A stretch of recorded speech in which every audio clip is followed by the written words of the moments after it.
লাল, সাদা ও নীল যুক্তরাষ্ট্রের পতাকার রঙে নিউ ইয়র্কের আকাশে বিমানের ধোঁয়া দিয়ে ফুটিয়ে তোলা হয় দৃষ্টিনন্দন প্রদর্শনী।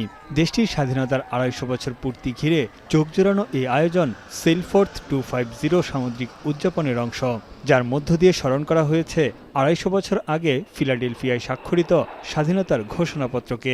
মিত্র দেশগুলোর ১০০-র বেশি বিমান অংশ নেয় এই প্রদর্শনীতে। নিউ ইয়র্কের আকাশে এমন ব্যতিক্রমী আয়োজন মুগ্ধ করেছে দর্শকদের।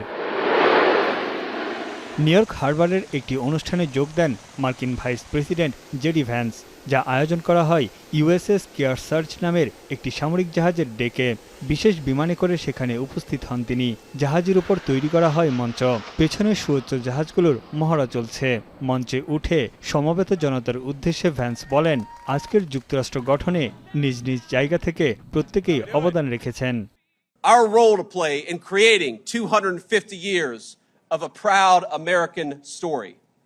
And all of us will need to do our part to create the next 250 years of American greatness.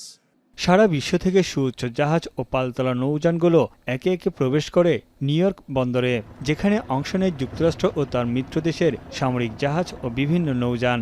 মার্কিন মেরিন কোরের সার্জেন্ট জানান, জাহাজ ও নৌযানের এই সমাবেশের মাধ্যমে তুলে ধরা হয়েছে যুক্তরাষ্ট্রের বৈচিত্র্যকে।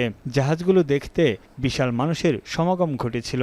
এছাড়া বন্দরে ছিল নিরাপত্তা জাহাজ, পুলিশের নৌকা এবং কোস্টগার্ড বাহিনী।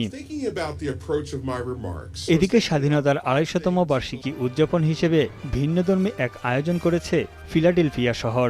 টাইম ক্যাপসুলের মধ্যে একটি আইফোন, একটি কোকাকোলার বোতল এবং একটি বিপন্ন সাদা তিমির হাড় রেখে তা মাটিতে পুঁতে ফেলা হয়েছে। এই ক্যাপসুলটি যুক্তরাষ্ট্রের ৫০০তম বার্ষিকীতে অর্থাৎ ২২৭৬ সালে খোলা হবে। এছাড়াও ক্যাপসুলের ভিতরে বেশ কিছু জিনিস রাখা হয়েছে, যা ২০২৬ সালের যুক্তরাষ্ট্রের জীবন, সংস্কৃতি ও উদ্ভাবনকে প্রতিফলিত করে। ওহাইও অঙ্গরাজ্যের আকাশে একটি বিমানের ফ্লাইট দিয়ে যুক্তরাষ্ট্রের মানচিত্রের ভেতর ফুটিয়ে তোলা হয়েছে USA 250 লেখা। ফ্লাইট ট্র্যাকিং ডাটা থেকে দেখা যায় একটি বিমান অবিচ্ছিন্নভাবে এই শব্দগুলো ফুটিয়ে তুলেছে।